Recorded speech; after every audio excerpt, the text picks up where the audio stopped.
नमस्कार, मी उमेश दंद्राळे. आपण बघत आहात अपडेट अमळनेर 9 न्यूज. मित्रांनो, आम्ही आज आपल्यासाठी घेऊन आलेलो आहोत महाराष्ट्रातील एक मोठी बातमी. महाराष्ट्रातील अमरावती जिल्ह्यामध्ये आज एक घटना समोर आली आहे. या घटनेमध्ये एका 60 वर्षीय महिलेला बलात्कार करून तिची हत्या करण्यात आलेली आहे. सदर महिलेचा प्रेत तिच्या भाड्याने ज्या घरात राहत होती त्या ठिकाणी मिळून आलं आणि त्यानंतर या संपूर्ण घटनेचा उलगडा झालेला आहे.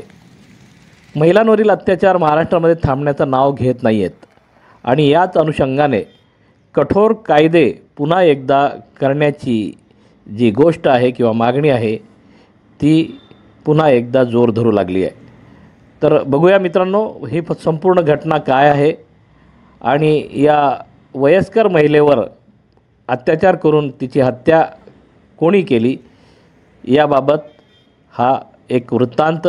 आपण अजूनही जर आमचं चॅनल सबस्क्राईब केलेलं नसेल तर सबस्क्राईब जरूर करा, जेणेकरून आपल्याला रोजच्या रोज ताज्या बातम्या मिळू शकतील. जय हिंद.